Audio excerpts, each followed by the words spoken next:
Frères et sœurs, avez-vous peur d'être jetés en prison? Le Seigneur Jésus a dit qu'au moment de la grande tribulation, beaucoup de gens seraient jetés en prison. Frères et sœurs, avez-vous peur d'être jetés en prison? Il semble que frère Heber se souvienne que, sur Grèce abondante, a dit un jour qu'elle allait être jetée en prison. Dans la future grande tribulation, il semble qu'il y aura aussi d'autres frères et sœurs qui seront jetés en prison. Alors les frères et sœurs ont-ils peur? Pour quelles raisons sont-ils jetés en prison? C'est parce que nous n'acceptons pas la marque de la BTE. Et parce que nous avons prêché le nom du Seigneur et de frère Heber. C'est ainsi qu'ils sont jetés en prison. En ces jours de la grande tribulation, les gens se trahiront les uns les autres. N'est-ce pas tout fait normal? C'est extrêmement normal. Qui nous trahira? Nos proches. Nos frères. Disons ceux de notre famille qui ne croient pas. Ses frères et sœurs. Nos presses, mères, pouses et enfants. Tous ceux qui ne croient pas, nous trahirons. Frères et sœurs, le croyez-vous?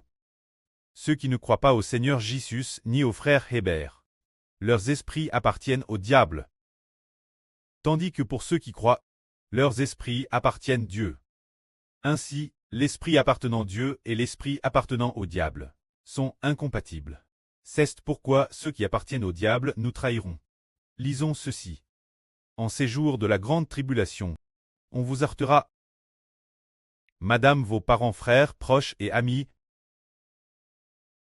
vous livreront aux autorités. Ils vous jetteront en prison. Et certains d'entre vous seront mis morts par eux. Cause de moi, vous serez as de toutes les nations. Cause de moi, vous serez trans devant des gouverneurs et des rois pour trait interrogue. Ce sera pour vous l'occasion devant eux et devant les nations de me rendre témoignage. Mettez-vous donc dans l'esprit de ne pas préparer d'avance votre défense, ni d'exciter sur ce que vous direz, car ce momentelle éloquence vous sera donnée par le Saint-Esprit.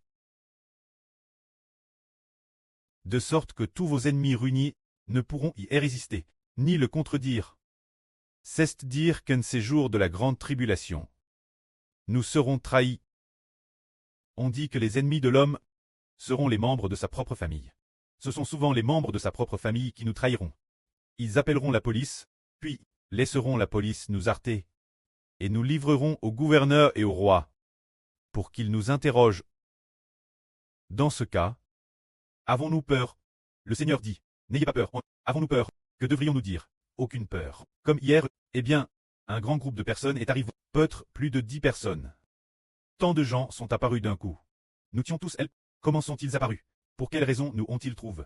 Nous n'en savions rien non plus. Mais finalement, nous avons été en ment. Frère Heber savait dans son esprit que bien qu'ayant été en Maine ce matin, il partirait certainement ce soir. Qu'il quitterait certainement le poste de police. Qu'il en sortirait certainement sain et sauf. Plus tard, il est effectivement sorti sain et sauf. Ils ont cherché toutes sortes de prétextes pour accuser frère Heber. Mais aucun d'entre eux n'a pu l'emporter sur frère Heber. Ils ont dit ceci. N'as-tu pas fait l'université? Ne sais-tu pas que propager le Christ, propager Dieu est illégal? N'est-ce pas illégal de propager la religion? Ils ont continué à interroger Heber ainsi. Heber a dit, j'ai lu les lois chinoises. Je sais que c'est illégal. Mais Dieu est plus grand que la loi. Dieu est plus grand que Eltat. Du point de vue de Dieu, votre incrédulité envers le Seigneur est illégal. Pour la Chine ou pour la terre entière. Aux yeux de Dieu, cesse de la poussière. Comment pouvez-vous parler ainsi aux serviteurs de Dieu? Frère Heber à madame utilise un ton impératif pour les impressionner. Ils ont aussi trouvé cela étrange. Et on demande Heber. Pourquoi prêches-tu tout cela? C'est différent de la religion. Ce que tu prêches n'est pas non plus une religion. Ce en quoi tu crois n'est pas non plus le christianisme. Tu crois au Christ et Jéhovah. En prêchant cela, veux-tu établir ta propre secte? Ou devenir une faction abondante? Dans quel but prêches-tu cela? Heber a dit, je prêche Dieu et le Christ pour que les gens ne prissent pas. Au contraire, pour qu'ils ne soient pas détruits, mais qu'ils soient sauvés, pour que tu ne prisses pas. Il a dit cela d'un ton terrestre impératif. Alors il a rougi et a eu peur. Alors pourquoi sommes-nous si forts et courageux, sans peur devant ces officiels, forts et courageux devant tant de gens? C'est cause de l'Esprit du Seigneur, l'Esprit du Précleste, qui est en nous, que la gloire soit auprès et au Seigneur. Amen.